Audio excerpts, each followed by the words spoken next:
Alors, ce soir, on voit le chapitre 11 de votre expérience personnelle avec Dieu. Chapitre 11, les citoyens du royaume. On va prier, d'accord? Amen. Alléluia. Seigneur, merci. Merci de ta présence, merci de ta grâce, merci de ton Saint-Esprit, Seigneur.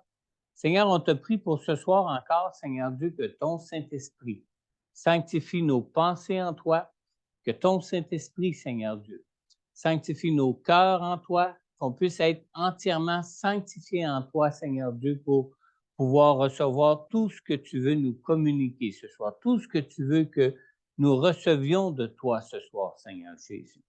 Seigneur, merci d'être le Dieu qui est présent avec nous, présent au milieu de nous, Seigneur Dieu. Merci d'être le Dieu qui nous enseigne toutes choses, Seigneur. Et Seigneur, je te prie de nous conduire encore ce soir dans tout ton plan, tes desseins pour nous, pour l'avancement de ton royaume ce soir, Seigneur Jésus. Que tu nous conduises dans la révélation que nous avons besoin, chacun de nous, dans nos cœurs, Seigneur Dieu, pour être ceux que tu t'attends de nous, Seigneur Dieu, à être des disciples de Jésus et à être surtout des gens, des ambassadeurs de Jésus pour l'avancement de ton royaume ici-bas, Seigneur. On te le demande, Père, dans le nom puissant de Jésus. Amen. Amen. Alors, les citoyens du royaume. Le verset à retenir pour ce soir, pour cette leçon, c'est 1 Jean 1,7.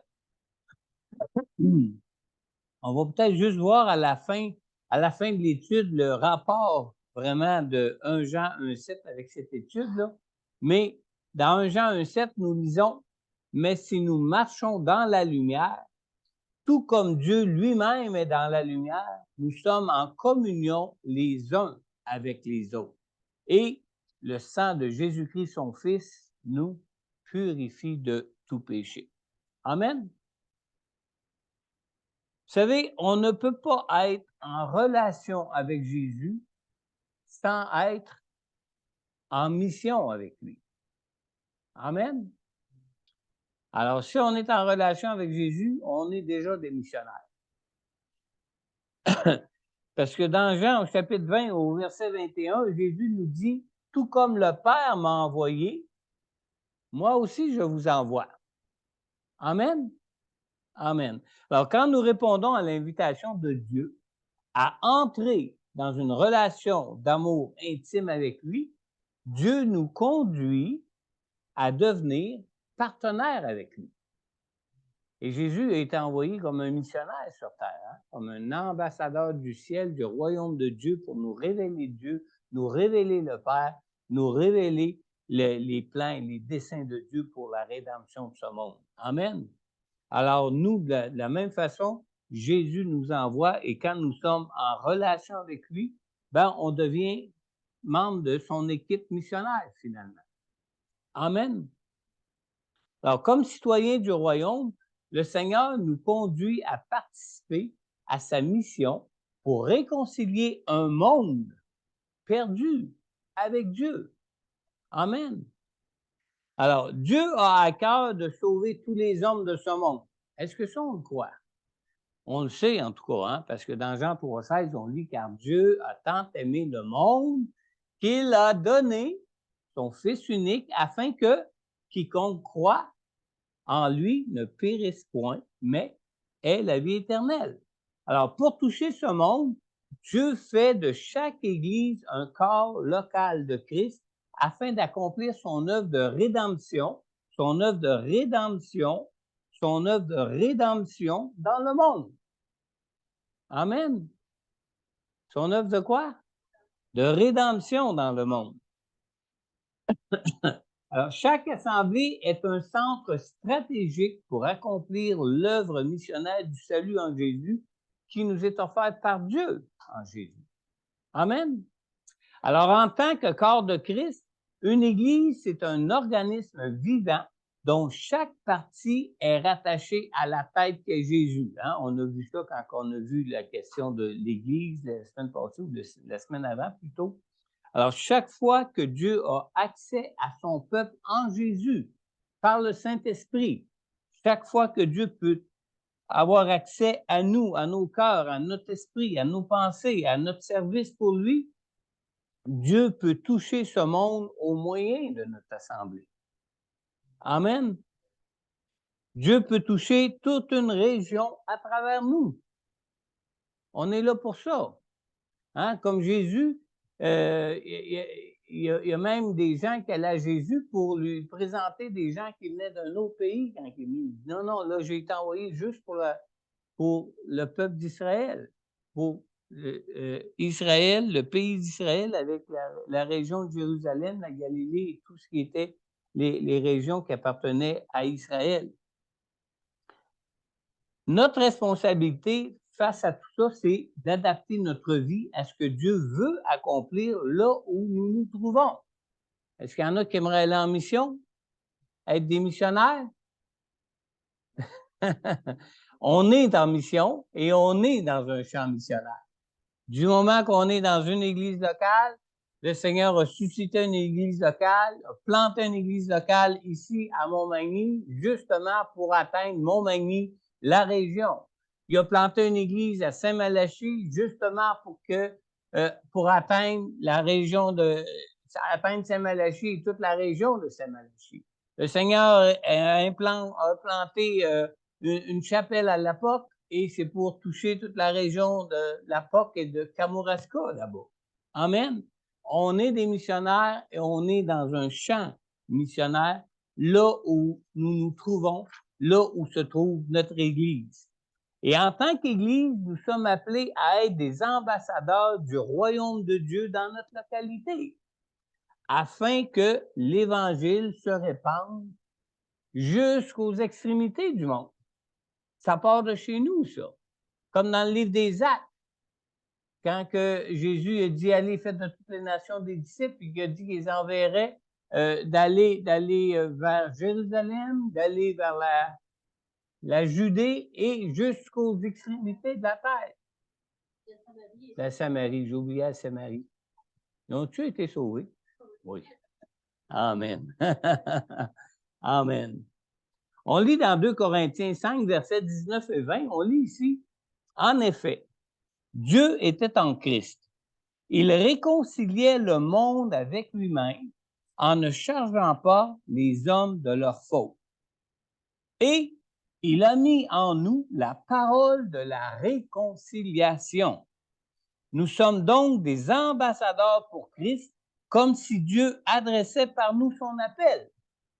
Nous supplions au nom de Christ, soyez réconciliés avec Dieu. » On est vraiment des ambassadeurs pour Christ ici-bas. On est des missionnaires dans notre milieu de vie. On est des missionnaires dans nos maisons. On est des missionnaires sur notre rue. On est des missionnaires dans notre localité. On est des missionnaires au milieu de notre champ de mission, là où nous habitons. En tant qu'Église, nous avons la responsabilité d'adapter notre vie à ce que Dieu accomplit là où nous sommes, là où ce que l'Église se trouve. Et Dieu veut toucher les milieux de vie des gens qui participent à l'Église. Et il les touche à partir de ceux que Dieu ajoute lui-même à l'Église. Là, on va tomber dans de quoi d'intéressant. Suivez-moi bien. Henry Blackaby, l'auteur de cette série d'études-là, dans votre expérience personnelle avec Dieu, il nous dit à la page 122, il dit que 222, il dit que Dieu n'ajoute jamais par accident de nouveaux membres à son Église. Amen. La même chose que vous n'êtes pas venu au monde par accident, vous savez. Dieu vous connaissait avant même la fondation du monde, comme Dieu avait déjà, avant même la fondation du monde, comme plan de vous joindre à votre Église, à laquelle vous participez présentement. Amen.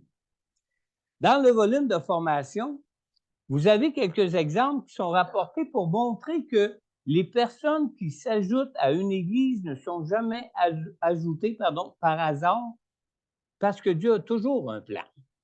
Maintenant, pour vous montrer que Dieu a un plan pour utiliser chacune des églises comme des ambassadeurs de Christ pour toucher ce monde, moi, ce que je vais faire, c'est que je vais plutôt vous partager des exemples de ce que nous avons vécu dans nos églises perspectives. respectives plutôt, dans nos églises respectives. Par exemple, avant qu'on débute un groupe de rencontres à la POC, 2 ans auparavant, le Seigneur a commencé à parler à mon cœur que l'Église devait aller travailler à la Pocatière. Puis, à l'époque, Sarah était avec nous, hein, tu te souviens. Puis, dans ce même période-là, il y a un ancien étudiant du cégep de la Pocatière qui m'appelle d'Ottawa à mon bureau, puis qui me dit Est-ce que je parle avec le pasteur Lebel? Je dis Oui, vous parlez avec le pasteur Lebel.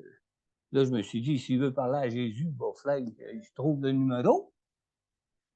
Il voulait simplement me dire qu'il avait déjà fréquenté le cégep de la Pocatière, qui était chrétien, puis que depuis qu'il avait terminé ses études, ça faisait déjà 5 ou 6 ans, qu'il avait toujours eu le regret de ne pas avoir annoncé Jésus aux étudiants du cégep là-bas. Alors, il me disait, est-ce que vous avez déjà eu un groupe à la Pocatière? J'ai dit oui, je ne sais pas s'il avait pris ces informations. Puis, il dit, moi, j'aurais à cœur de vous donner un don si vous aimeriez retravailler là-bas à la Pocatière. J'ai dit, on va accepter ton don certain. Puis j'ai dit même qu'on a ça en vue. Ça faisait déjà quelque temps que le Seigneur commençait à nous dire qu'il voulait qu'on travaille à la Pocatière en tant qu'Église. On avait déjà travaillé à la Pocatière en tant qu'Église, mais ça, c'est une autre histoire là, qu'on pourra raconter plus tard. Et puis, on a commencé à en parler. Je n'ai parlé au comité de l'Église, je n'ai parlé avec le bureau du district, je n'ai parlé avec des personnes de qui on aura pu avoir des confirmations ou d'infirmer ou de confirmer que Dieu pouvait peut-être vouloir qu'on puisse travailler encore là. Puis à un moment donné, j'avais dit à Sarah, j'ai dit, j'aimerais bien travailler là-bas, là, mais on n'a personne là-bas. Où est-ce qu'on va commencer? Avec qui qu'on va commencer? Qu'est-ce qu'on va faire là-bas? On va-tu s'installer sur le coin de rue au cégep pour proclamer l'Évangile sur le coin de la rue? On ne voit pas ça souvent au Québec, puis je ne sais pas si on verrait ça si on ne serait pas lancé des tomates ou bien donc les gens, hein? Même empêcher d'eux ou même se moquer tout simplement. Tu sais. Puis, à un moment donné, Sarah me revient et elle dit Ah, je connais une fille, une chrétienne, qui vient d'arriver à la Pocatière. Et c'était notre Myriam. Alors, j'ai rencontré Myriam. Myriam, c'est une fille de pasteur. Et puis, elle était toute enchantée de voir qu'on voulait travailler à la Pocatière et elle a joint notre église à ce moment-là. Puis depuis ce temps-là, on a une œuvre qui s'accomplit là-bas à la Pocatière. Ça s'est modéré pas mal durant le temps de la pandémie, mais dans les 2 ou 3 premières années qu'on a travaillé là-bas, on a eu un groupe d'étudiants à chaque nouvelle session de cours d'étudiants du cégep ou de l'UTA, là. Et puis, on a touché des jeunes. Même que dimanche, il y avait avec nous ici Yannick qui a été baptisé dans notre église. Et avec son épouse Espérance, qu'on appelle Hopi, là, affectueusement Hopi, qui se sont mariés ici dans cette église, qui eux maintenant sont dans Port-Neuf et qui travaillent à Donnacona. Et l'œuvre se continue là-bas. On a commencé à toucher un peu plus grand même, déjà maintenant, même cette année, là, du côté de Kamouraska. En ce qui concerne notre église ici, on a vu à un moment donné arriver ici dans notre église Édith et Pierre. Pierre, il est à l'écoute même de ce cours ce soir. Et puis Édith est d'origine philippine, des Philippines. Et puis, on a dans le coin, eux, ils habitent à Saint-Jean-Port-Joli, ils viennent à l'église ici. Et puis, on a dans le coin des travailleurs qui nous viennent des Philippines. Je cherche toujours le mot, je trouve mêlé avec les Philippiens en Bible, puis les Philippines. Et puis, Édith a été vraiment un contact pour des travailleurs là-bas, même qu'il y en a qui viennent ici dans l'église de façon assez régulière. Amen. Alors, on voit que Dieu, quand il ajoute quelqu'un à l'église, c'est qu'il y a un œuvre à faire. Il fallait qu'il y ait des Philippins dans le coin pour que Édith ait un travail à faire pour le Seigneur, d'une certaine façon. C'est pas différent non plus pour Saint-Malachie. Juste avant qu'on prenne l'église de Saint-Malachie, il y avait un monsieur africain dans l'assemblée de Saint-Malachie qui s'appelait Herman Toy, qui lui-même était prédicateur de la parole de Dieu. Je ne sais pas s'il était vraiment pasteur, mais lui-même a été un contact important à l'église de Saint-Malachie pour amener des gens des gens de, je ne me souviens pas de quel coin, parce que il y avait des travailleurs aussi qui étaient là-bas à l'usine de Saint-Anselme, qui travaillaient dans l'usine Excel d'Or à Saint-Anselme, qui venait d'Afrique, et puis que Herman Toy s'occupait de les voyager à l'église. Puis, à cette époque-là, on avait vraiment un noyau de personnes là-bas à l'église qui étaient des travailleurs immigrants qui venaient à l'église à cause d'Herman Toy. Amen. Alors, quand Dieu ajoute quelqu'un à l'Église, c'est parce que Dieu a un plan pour l'Église et Dieu veut utiliser l'Église et utiliser toutes les personnes de l'Église pour accomplir son plan de rédemption dans nos localités, dans les localités où se trouvent nos églises. Amen. Maintenant, en tant que participant de votre Église, Dieu ne vous a pas joint à votre Église par hasard. C'est ça qui est important ici, là. Dieu peut vous appeler à être un ambassadeur de Christ dans votre voisinage. Il peut vous appeler à être un ambassadeur de Christ dans votre milieu de travail ou même au milieu de vos cercles d'amis, etc. Dans toutes vos activités de vie de chaque jour, là où vous êtes actif dans cette localité. Et Dieu nous utilise tous auprès de nos familles. Vrai? Mais, selon les affinités de chacun, Dieu peut nous utiliser aussi auprès des personnes âgées, auprès des jeunes, auprès des gens d'affaires, auprès des gens dans le besoin, etc. De différentes sortes de groupes de personnes qu'on a dans notre société, selon les affinités de chacun. Amen. Dieu nous appelle aussi pour soutenir notre Église ou notre association d'Église dans leur effort d'évangélisation qui peut se faire dans notre localité ou au niveau des missions intérieures du pays ou encore au niveau des missions régionales de notre pays ou même pour des missions mondiales. Amen. Nous pouvons nous impliquer dans tous les efforts d'évangélisation de différentes façons en soutenant les efforts qui sont faits, soit en les soutenant par nos prières, soit en les soutenant par notre soutien financier, par des dons, des offrandes, ou encore en s'y impliquant, activement nous-mêmes. On peut nous-mêmes être activement impliqués dans la mission. Moi, j'ai une de mes sœurs à son église où elle va à Laval, à Montréal-Nord, est impliquée régulièrement à l'année dans la mission. Elle n'est pas en mission, mais elle travaille dans un ministère d'église qui font des levées de fonds expressément pour une mission qui se trouve à Cuba. C'est à Cuba ou à Haïti? Il y en a deux maintenant, je pense. Une à Cuba puis une à Haïti. Elle travaille régulièrement, au moins une journée par semaine. Ils tiennent un genre de friperie à l'église et c'est du linge, des choses qui lui sont données de tous et de chacun. Puis elle s'occupe avec d'autres personnes à gérer ce genre de boutique-là qui est dans l'église, au sous-sol de l'église. Et tous les bénéfices de ça, c'est versé pour des missions en Haïti et pour des missions à Cuba. Amen. Elle reste chez eux, elle retourne chez eux à tous les soirs. Amen. Gloire à Dieu, hein? Maintenant, les églises des Assemblées de Pentecôte du Canada, eux, ont des missionnaires.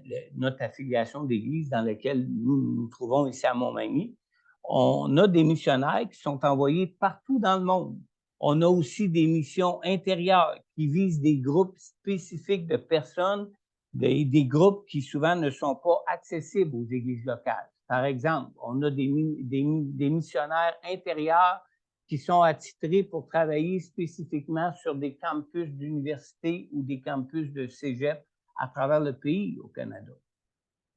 Puis nous, comme Église, on ne serait même pas capable d'aller directement sur le plancher du cégep, ici à la Pocatière ou à Montmagny.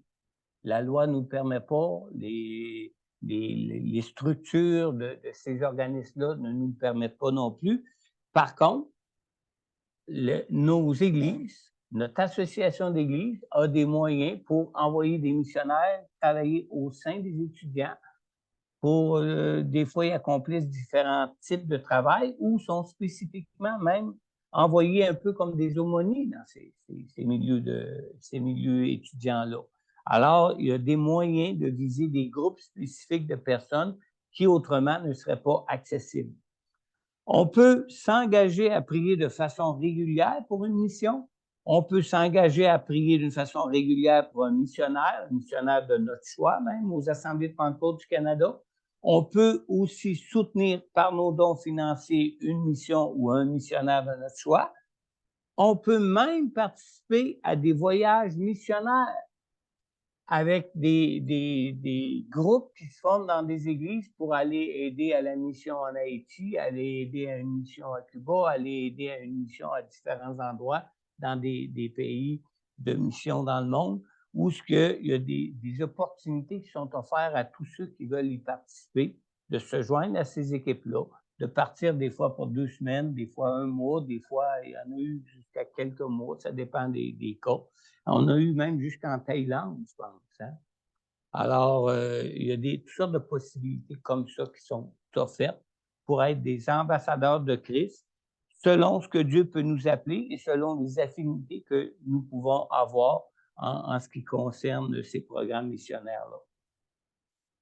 En ce qui concerne l'Assemblée Vie Nouvelle de Saint-Malachie, bien, l'Assemblée Vie Nouvelle de Saint-Malachie compte même un couple de pasteurs qui sont missionnaires eux-mêmes, qui conduisent une mission évangélique pour toucher le Bénin en Afrique.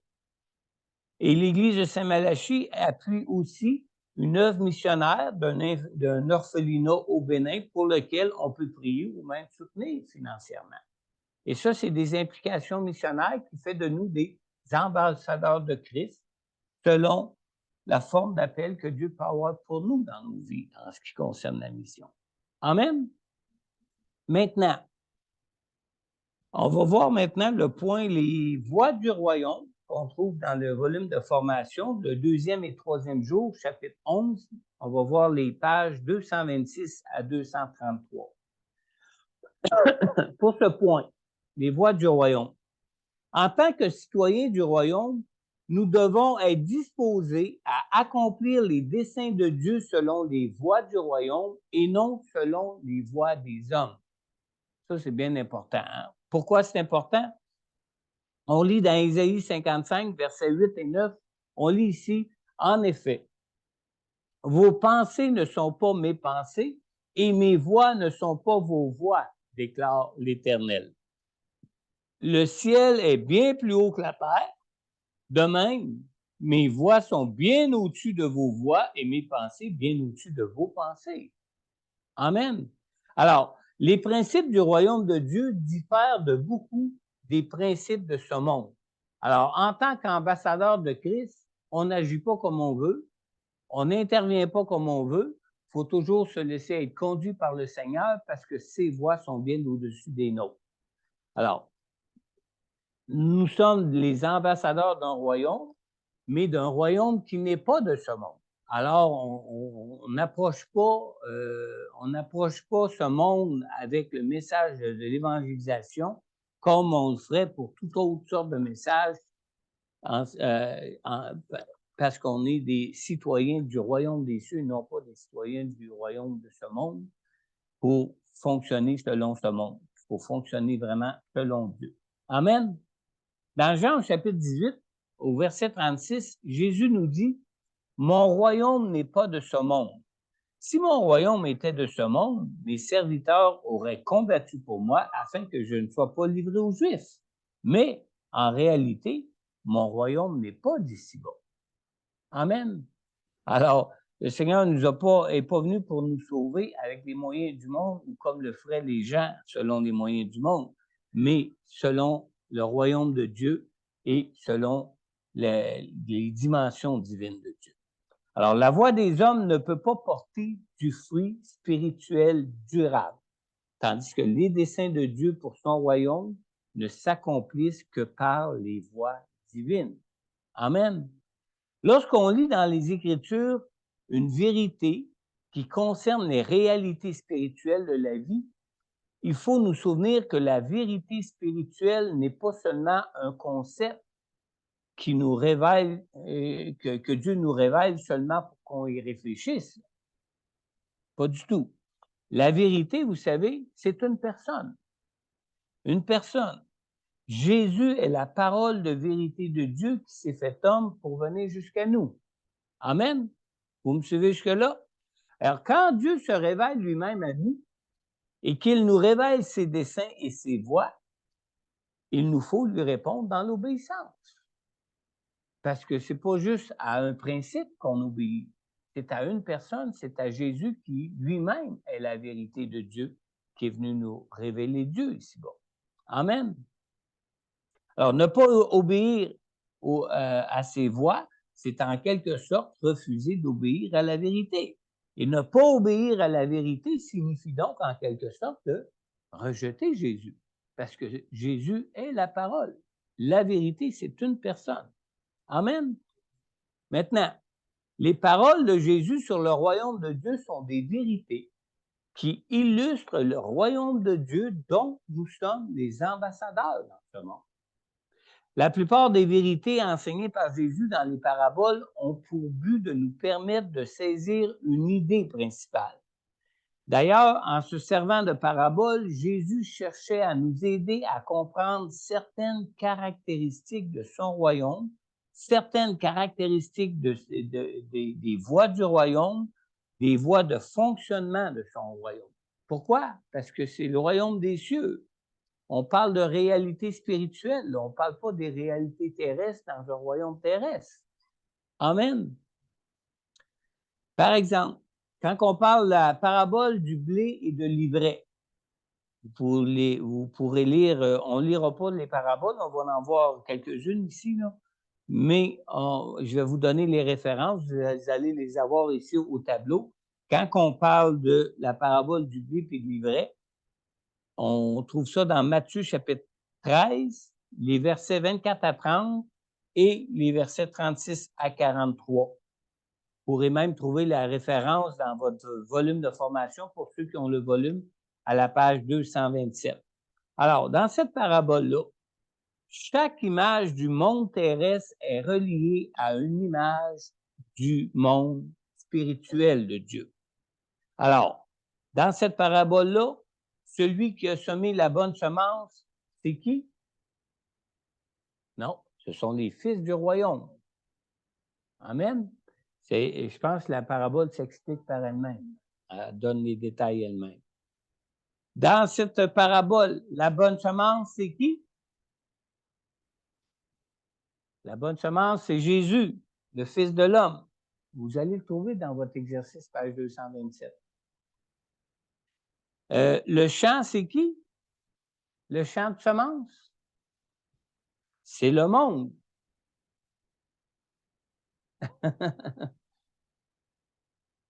Celui qui a semé l'ivraie, c'est qui? Ça, tout le monde le sait, hein? C'est le diable. Et la maison, c'est qui? C'est quoi? C'est la fin des temps. Alors, Jésus nous donne toujours une image terrestre qui représente une réalité spirituelle. D'accord? Vous me suivez? Et finalement, les moissonneurs, ce sont qui? Ce sont les anges. Les anges qui vont venir moissonner quand? À la fin du monde. Amen. Alors, ça nous parle d'une réalité spirituelle du royaume de Dieu en utilisant des réalités terrestres, du monde terrestre pour nous faire comprendre comment ça se passe en ce qui concerne les voies du royaume de Dieu, du royaume céleste de Dieu, les voies spirituelles du royaume pour l'avancement du royaume de Dieu ici-bas. Maintenant, dans la parabole, quelles sont les deux sortes de gens qui se trouvent dans le royaume? Il y a deux sortes de gens qui se trouvent dans le royaume, les fils du royaume et les fils du malin. Maintenant, par qui et quand les deux sortes de gens seront séparés? Ils seront séparés par les anges à la fin des temps. Amen. Alors, quelle vérité nous concernant personnellement et en tant qu'Église, la parole de Dieu nous enseigne-t-elle dans cette parabole? Qu'est-ce que ça nous enseigne comme vérité? Premièrement, c'est que être participant d'une Église n'est pas un test valide pour savoir si une personne appartient au royaume de Dieu ou pas. Parce que ça dit que même dans le royaume, il y a des fils du malin et il y a des fils de Dieu. Amen. Alors, les deux se ressemblent, mais on ne peut pas dire que pas parce qu'il vient à l'Église qu'il est sauvé ou qu'il n'est pas sauvé. Pas parce qu'il ne vient pas à l'Église aussi qu'on pourrait dire qu'il est sauvé ou qu'il n'est pas sauvé. Alors, ce n'est pas parce qu'un participant de l'Église ressemble aux autres participants de l'Église qu'il est réellement chrétien. Jésus nous enseigne donc que certaines personnes sont égarées, certaines personnes qui peuvent être même des impies, sont mélangées aux véritables croyants d'Église, comme le champ missionnaire a été mélangé avec une semence venant du diable et une semence venant de Dieu, semée par les fils de Dieu. Amen. Cependant, il faut aussi remarquer que Dieu est celui qui va porter le jugement final concernant la relation de chaque personne avec lui. Alors, ce n'est pas à nous de juger ça. Dans le principe spirituel, c'est Dieu qui va être le juge final. Et nous devons donc nous concentrer à aider tous les participants à grandir, à aider tous les participants à porter du fruit pour Dieu. Évidemment, ils n'en porteront pas tous. OK? Alors, lorsqu'une personne ne porte pas de fruit pour Dieu, nous devons à ce moment-là permettre à Dieu de travailler à travers nous pour aider ces personnes dans leurs problèmes spirituels. C'est Dieu qui connaît la nature des besoins de chacun. Alors, qui peut nous aider à régler les problèmes spirituels de ceux qui n'arrivent pas à porter du fruit? C'est en se confiant en Dieu, puis en nous laissant conduire par Dieu et en permettant à Dieu de travailler à travers nous pour arriver à conduire ces personnes-là à régler leurs problèmes spirituels. Amen. On va regarder maintenant la parabole du grain de moutarde qu'on trouve dans Matthieu chapitre 13, dans les versets 31 et 32. Vous allez trouver dans votre livre de formation à la page 227-228. En ce qui concerne la taille du grain de moutarde, comment commence-t-il et comment se terminera-t-il? Il commence pas plus gros qu'un grain de moutarde. Hein? Quand on fait référence au royaume de Dieu, ça peut commencer pas plus gros qu'un grain de moutarde, puis il peut grandir jusqu'à devenir un grand arbre. Amen. Fait qu'il ne faut pas se décourager si on est dans des petits commencements. Ce n'est pas le commencement qui est important. C'est que chaque chose connaisse sa fin, puis qu'est-ce qui va être à la fin. Amen. Alors, comme ambassadeur du royaume de Dieu, cette parabole nous enseigne de ne pas négliger les petits commencements, selon les principes de Dieu. Amen. Alors, Dieu peut utiliser quelque chose qui peut nous sembler insignifiant pour produire quelque chose que nous ne pouvons même pas nous imaginer. Hein? Comme on lit dans Éphésiens 3, 20 ou 19, qui dit que Dieu peut faire des choses au-delà même de tout ce qu'on peut penser et imaginer. Alors, des fois, on regarde quelque chose débuter et on dit « Wow, il n'y a pas grand-chose, on va-tu arriver à quelque chose avec ça? » Ça n'a pas d'importance. Dieu agit dans ça, et si c'est son œuvre, inquiétez-vous pas que ça va grandir comme un grain de moutarde peut devenir un grand arbre. Amen. Dieu peut accomplir tout ce qu'il veut avec une personne qui croit en lui. En lui, Dieu peut agir et faire tout ce qu'il veut avec une Église qui lui obéit. Amen. Maintenant, en ce qui concerne la parabole du levain, on trouve dans Matthieu 13, verset 33, page 228 de votre livre. L'image du levain ici, ça illustre comment le royaume de Dieu grandit et comment le royaume de Dieu prend de l'ampleur.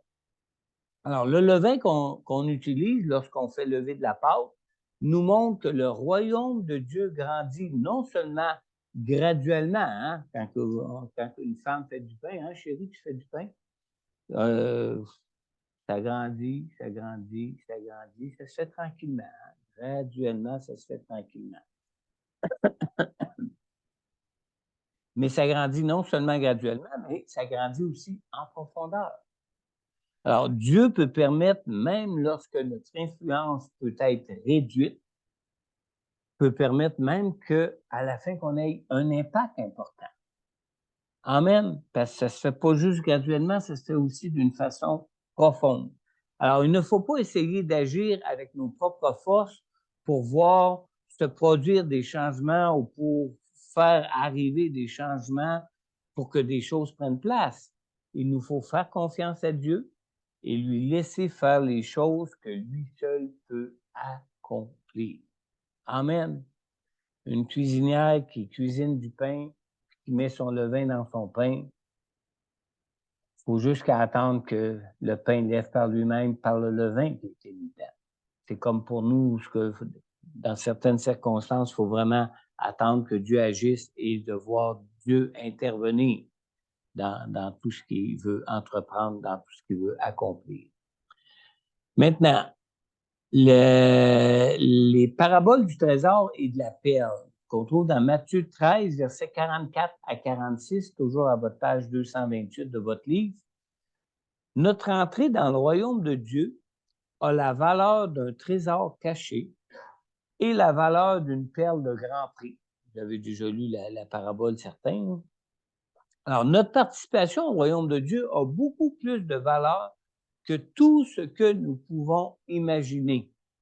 Notre entrée dans le royaume de Dieu a de la valeur même au point de mériter que nous renoncions à tout ce que nous possédons dans ce monde.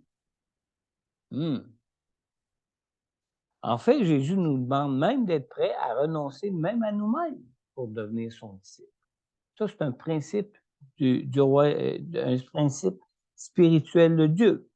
Dans Luc, au chapitre 14, au verset 33, on lit « Ainsi donc, aucun de vous », c'est Jésus qui parle ici, hein, « Ainsi donc, aucun de vous, à moins de renoncer à tout ce qu'il possède, ne peut être mon disciple. » Ça ne veut pas dire que vous allez devoir tout abandonner, mais si Dieu vous demande d'abandonner quelque chose, il faut être prêt à le faire. Amen. La parabole des talents, maintenant. Dans Matthieu 25, versets 14 à 30, pages 228 et 229. Alors, quand Dieu nous donne personnellement ou en tant qu'Église des capacités financières, ou que Dieu nous donne personnellement toujours ou en tant qu'Église des ressources humaines qui peuvent servir à l'avancement de son royaume, Dieu s'attend à ce que nous les utilisions pour faire avancer son royaume. C'est ce que cette parabole-là nous enseigne. C'est un principe spirituel de Dieu. Et ce principe de fonctionnement du royaume de Dieu se résume de la façon suivante, que vous pourrez trouver dans l'encadré à la page 229. Il va apparaître ici pour ceux qui n'ont pas le volume. Dans l'encadré, on peut lire si vous êtes fidèles, ne serait-ce qu'en peu de choses, Dieu vous établira sur beaucoup. Alors, il faut commencer par être fidèle dans des petites choses avant de vouloir demander à Dieu qu'il nous en confie des plus grandes. Alors, si nous ne sommes pas fidèles avec ce que Dieu nous confie, nous ne devons pas être surpris qu'il ne nous en confie pas davantage. Amen. On a aussi les enseignements en parabole de Jésus. J'ai marqué là. Les enseignements de Jésus sont remplis de principes qui concernent la vie du royaume. Dans la parabole du filet, qu'on trouve dans Matthieu chapitre 13, versets 47 à 50, on ne prend pas le temps de les lire là, parce qu'il y en a beaucoup à lire. C'est toutes des références que vous pouvez lire chacun chez vous à la maison là, entre d'autres temps que durant ce temps d'étude. Ici, on veut seulement relever les principes spirituels qui nous sont donnés à travers ces enseignements-là de Jésus. Alors, dans la parabole du filet, Dieu et ses anges sont ceux qui distinguent entre les mauvais et les justes lors du jugement. Amen. Vous vous souvenez de la parabole? Qui tire un grand filet, et une fois qu'il a été tiré, ben, ce qui n'est pas bon est rejeté à l'eau, puis le reste est conservé.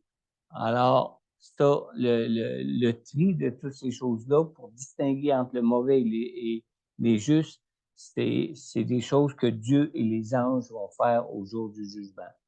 La parabole du serviteur sans pitié, maintenant, dans Matthieu chapitre 18, versets 23 à 35, cette parabole-là nous enseigne que nous devons pardonner et nous montrer tolérants envers les autres comme Dieu le fait pour nous. Amen. La parabole des ouvriers, Matthieu 20, versets 1 à 16. On se souvient de la parabole. Il y a des ouvriers qui sont arrivés à la première heure, qui se sont mis au travail. Il y en a qui sont arrivés 1 heure plus tard, d'autres au midi, puis d'autres à la dernière heure de la journée. Puis quand il est venu le temps de la paye, ils ont tous eu la même paye. Hey, pas juste. Quand on dit hey, c'est pas juste, ça c'est selon les principes du monde. Et selon les principes spirituels, les réalités spirituelles de Dieu, les réalités spirituelles de la vie du royaume de Dieu, c'est pas comme ça que ça se passe. Dieu est un Dieu de grâce et Dieu se montre juste et il traite les nouveaux convertis aussi généreusement qu'il traite les disciples qui peut-être ont été à son service déjà depuis plusieurs années. Amen. Maintenant, dans la parabole des 10 vierges, qu'on connaît tous, évidemment, dans Matthieu 25, versets 1 à 13, cette parabole-là nous enseigne une vérité particulière qui est nous devons demeurer alertes en tout temps et être toujours prêts, car Jésus va revenir au moment qu'on ne l'attend pas. Amen. Au moment où on l'attend le moins. Et la parabole des brebis et des boucs, Matthieu 25, versets 31 à 46, lorsque nous appartenons au royaume de Dieu, notre amour pour Dieu se manifeste par des actes de bonté. Envers qui? Envers ceux qui sont dans le besoin. Amen. Maintenant, la parabole de la semence qui grandit en secret, on trouve dans Marc 4, versets 26 à 29. Celle-là, je ne m'en souviens pas. Vous en souvenez-vous? Est-ce qu'il y en a qui le savent? J'aimerais ça la lire. Marc 4, en secret.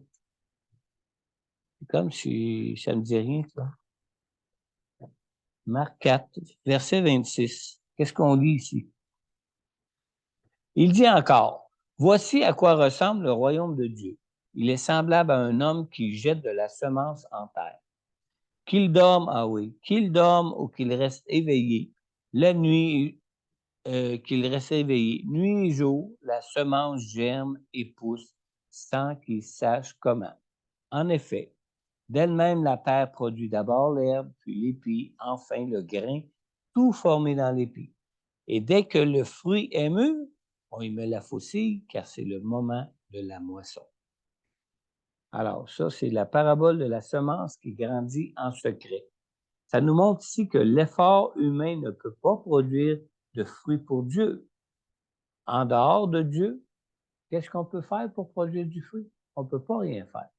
Donc, il faut rester en communion, en relation avec Dieu, pour se laisser, il faut rester à être conduit par Dieu pour arriver à porter du fruit dans nos vies. Amen. On va voir notre dernier point, la koinonia. Je parle pas grec, hein, désolé.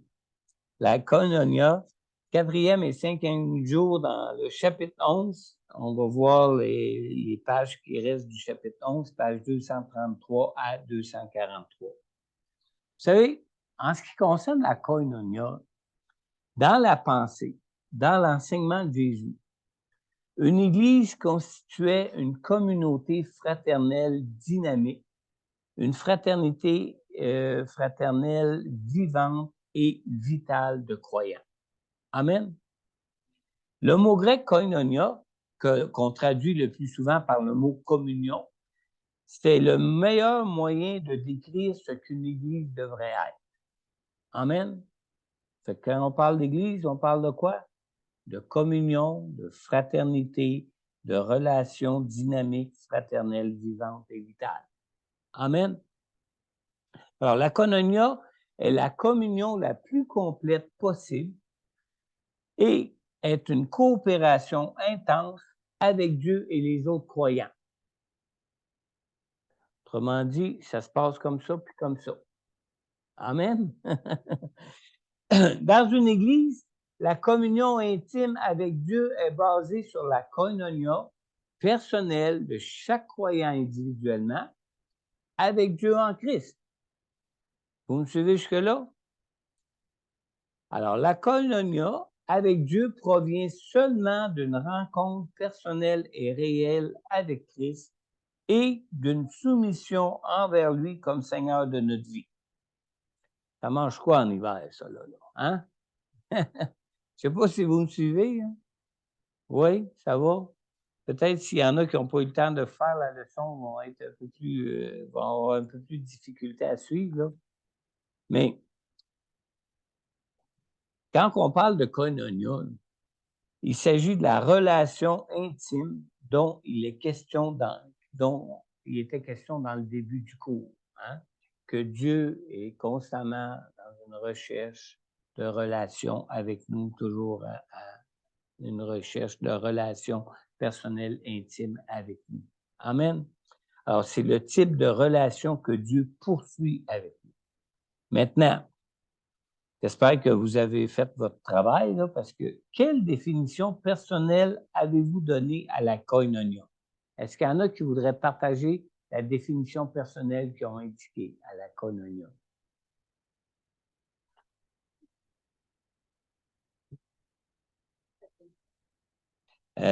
Page 233, peut-être? Je n'ai pas marqué la page. Comment? Dans le bas de la page 33, oui, exactement. La dernière ligne à remplir dans la page 233 en bas. Est-ce qu'il y en a en ligne qui aimeraient partager leur définition personnelle, ceux qui l'ont fait?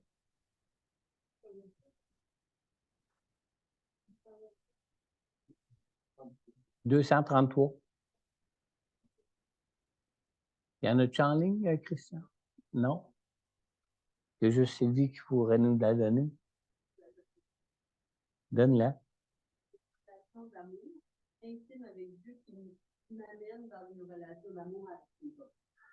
Alors, Sylvie a donné comme définition personnelle à la koinonia.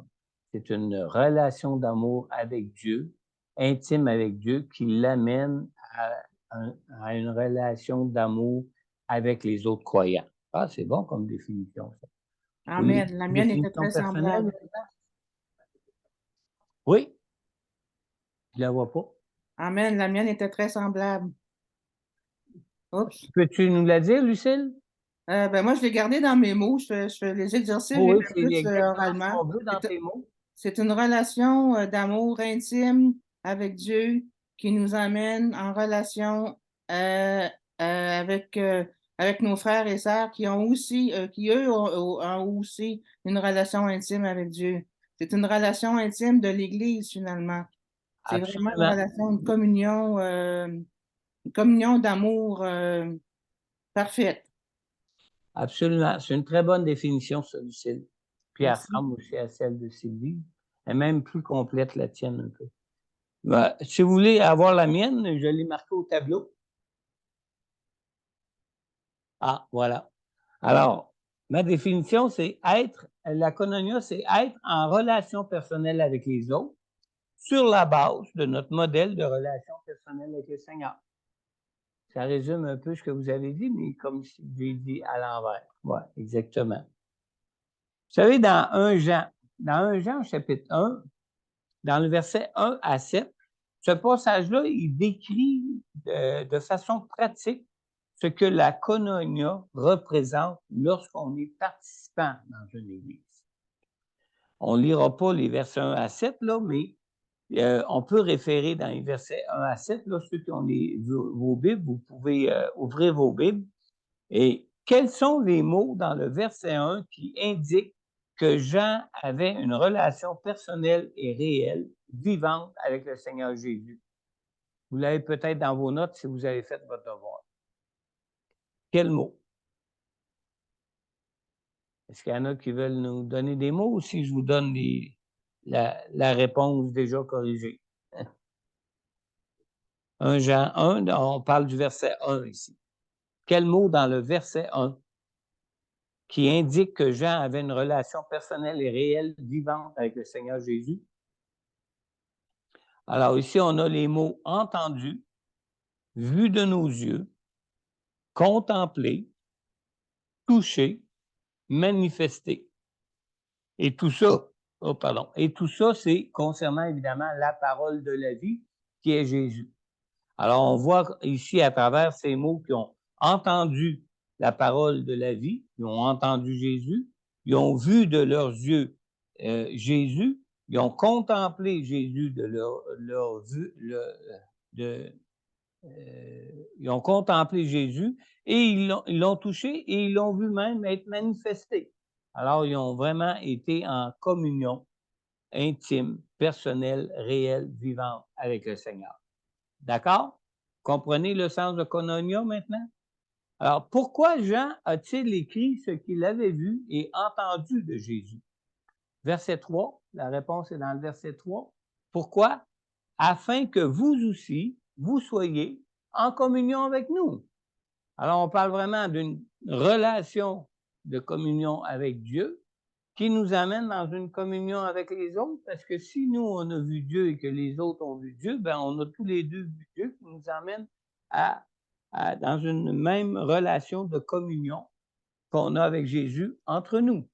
Amen.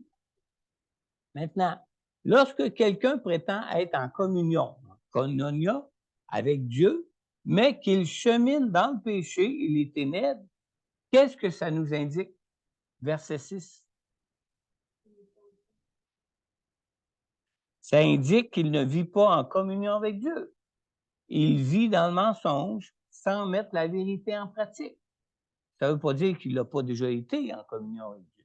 Mais au moment où il vit dans le péché, il n'est plus dans la lumière. Il vit dans les ténèbres et ça nous indique qu'il ne vit pas en communion avec Dieu et qu'il vit dans le mensonge sans mettre la vérité en pratique. Amen? Vous me suivez jusque-là? Maintenant, qu'est-ce qui est vrai d'un croyant qui chemine dans la lumière comme Dieu lui-même est dans la lumière? Verset 7. Il est en communion avec tous les autres croyants qui vivent aussi dans la lumière comme Dieu est lui-même dans la lumière. Amen. Est-ce qu'il y a des questions là-dessus avant qu'on aille plus loin? Alors, la vie éternelle consiste à connaître Dieu par expérience d'une manière réelle et personnelle. Amen. C'est ça, la koinonia, la communion avec Dieu. Et lorsqu'un croyant chemine dans la lumière, comme Dieu est lui-même dans la lumière, il rentre en communion avec les autres croyants et il fait l'expérience du pardon et de la purification des péchés dans sa communion avec Dieu et avec les autres. La koinonia est le partage de tout ce que Dieu est avec nous et de ce que nous sommes avec lui en Jésus. C'est un partage qui se fait.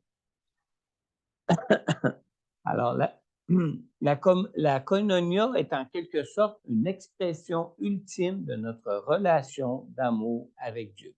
Et lorsque nous vivons dans ce genre de relation d'amour avec Dieu, nous avons une communion d'amour de la même intensité avec les autres qui sont aussi en communion avec Dieu. Amen. Dans l'encadré de la page 235, on va l'avoir ici. Dans l'encadré de la page 235, on peut lire « Vous ne pouvez pas être en communion avec Dieu et son Fils si vous ne vivez pas en communion avec les autres croyants. » On lit dans 1 Jean chapitre 2, verset 9. « Il y a d'autres versets en référence avec ça que vous avez dans votre cahier de formation, mais j'ai gardé juste ces 2 versets-là. 1 Jean, chapitre 2, verset 9, nous lisons « Celui qui prétend être dans la lumière tout en détestant son frère est encore dans les ténèbres. » Et on lit dans 1 Jean, chapitre 4, verset 20, ça nous dit aussi ici, « Si quelqu'un dit « J'aime Dieu », alors qu'il déteste son frère, c'est un menteur. En effet, si quelqu'un n'aime pas son frère qu'il voit, comment peut-il aimer Dieu qu'il ne voit pas? Amen. Alors, notre relation avec Dieu est reflétée par notre relation avec les frères et les sœurs dans l'Église. Dans Jean 13, 35, Jésus nous dit, « C'est à cela que tous reconnaîtront que vous êtes mes disciples si vous avez de l'amour les uns pour les autres. » Amen. Alors, est-ce qu'on peut être un ambassadeur de Christ si on n'a pas cette koinonia-là? Non. Ça nous prend notre relation avec Dieu, qui va faire qu'on va être en relation les uns avec les autres, qui va faire que le monde va voir que nous sommes enfants de Dieu. Amen. Ça va? Des questions avant de vous endormir? On termine bientôt. Si nous aimons Dieu, l'amour que nous portons envers nos frères et sœurs en Jésus, c'est quelque chose qui va être évident pour tous. Même pour les gens du dehors. Amen. Un dernier point, un tout petit point. La koinonia atteint une richesse et des dimensions nouvelles quand les églises entrent en relation les unes avec les autres dans le cercle étendu du royaume de Dieu. Amen. L'es-tu assez bien mimé? Oui. Moi, j'aime pas ça, des grandes définitions de même, parce que des fois, on arrive dans des mots dans la fin de la phrase, on a oublié les mots du début de la phrase. Hein? Voulez-vous que je répète? La koinonia atteint une richesse, atteint des dimensions nouvelles. Quand? Quand les églises entrent en relation les unes avec les autres dans le cercle étendu du royaume de Dieu. Non seulement quand on est vraiment en communion les uns avec les autres dans l'Église, mais quand notre Église entre en communion avec les autres, là, on tombe encore à un niveau encore plus grand, encore plus, qui va faire encore plus d'impact en ce qui concerne le fait qu'on est des ambassadeurs de Dieu ici-bas. Alors, pour vivre une koinonia avec les autres églises, nous devons, en tant qu'Église, arriver à vivre en relation avec les autres églises. Hein? Déjà, des fois, on trouve ça dur de vivre en relation entre frères et sœurs dans l'Église. Mais là, c'est une question de vivre en relation avec les autres églises comme nous vivons en relation avec le Seigneur, avec Jésus lui-même. Alors, d'une manière semblable aux églises du Nouveau Testament, nous devons considérer que, écoutez bien, que tout ce que chaque église possède appartient par amour aux autres églises. Hey, on est-tu riche comme église? Ah oui, on est en relation avec des églises qui en ont pas mal plus que nous. Amen. Non, mais on voit ça d'une façon pratique. Vous savez comment est-ce qu'on a réalisé Cœur en Fête? Pas parce qu'on était une église qui avait des moyens et des capacités. Non, absolument pas. C'est parce qu'on était en relation avec d'autres églises, parce qu'on a eu beaucoup de bénévoles qui sont venus de d'autres églises. Amen. Vous voyez l'application pratique de tout ça, là? C'est important de le voir. Parce que ça, on est supposé vivre ça, ces choses-là, en tant qu'Église. On est supposé vivre ça, tout ce qu'on a vu à soir, en tant qu'ambassadeur de Christ, en tant que participant au corps de Christ, qui est l'Église. Dans notre localité, là où Jésus nous a joints à notre Église, là où Jésus a planté notre Église, c'est pour qu'on y porte du fruit. Amen. Alors, le fait de partager contribue à développer un sentiment profond de communion, autant entre nous que parmi les églises. Et lorsqu'on permet à Christ de régner dans l'Église, bien, les barrières qu'on a pu ériger ou qui ont pu être érigées par les hommes s'abaissent. Amen. Mais Christ ne peut régner seulement si l'Église arrive à vivre elle-même une koinonia avec Christ.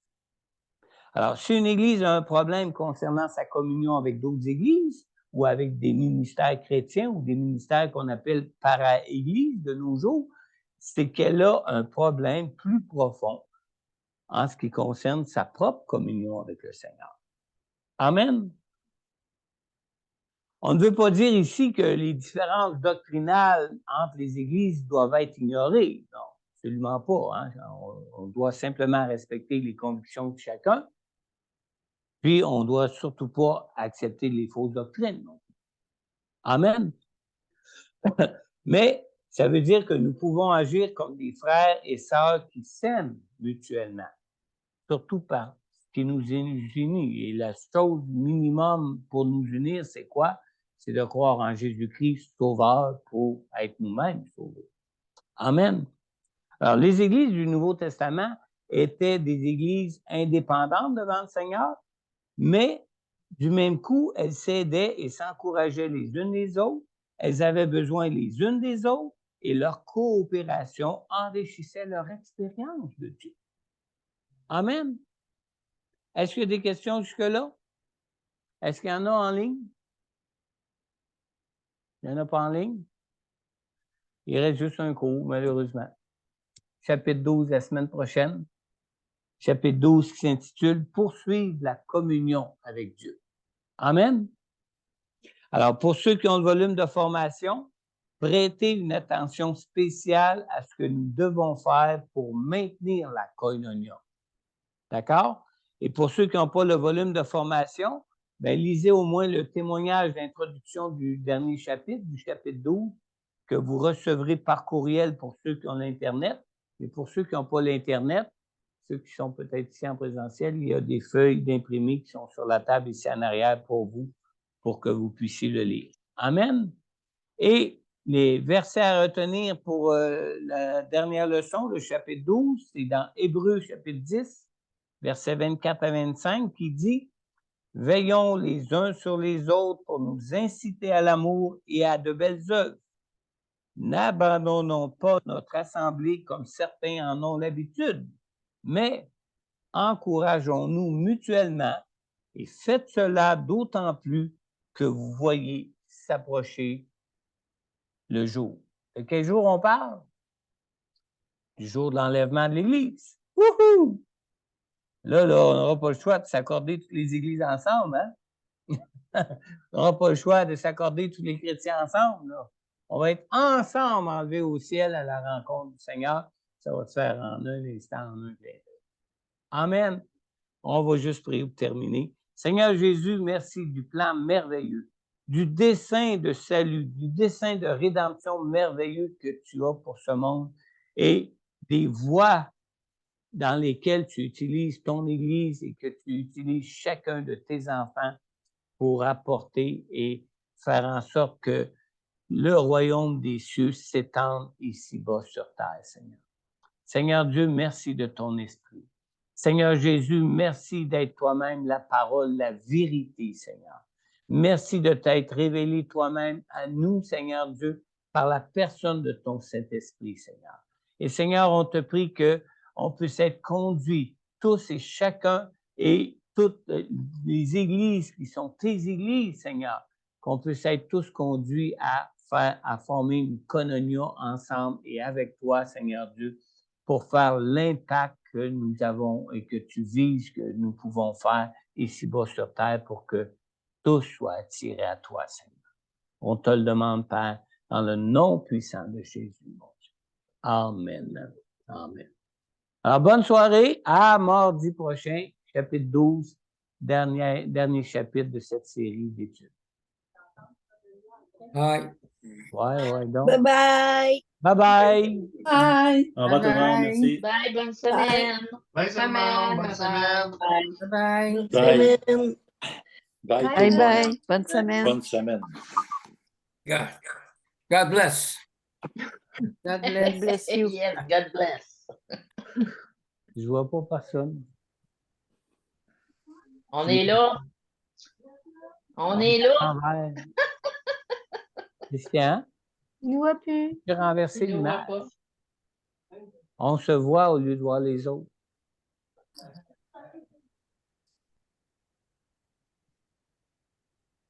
Non, ça Ah, ne là, marche pas. tu l'as enlevé. On arrive. On arrive. Ah, Bye voilà. bye. Bye bye, Karine. Salut. Bye bye. Bye, Martine. Ah, c'est Bye. Martine Fournier. Bonne Salut, semaine. Martine. Hey, c'est moi! Ah, Allô? salut, Mélisa. Hey, je n'ai pas vu Mélisa. Bonsoir, tout le monde. Bye bye. Bonne Bye. semaine. Bonne semaine. Au revoir du prochain. Bye bye.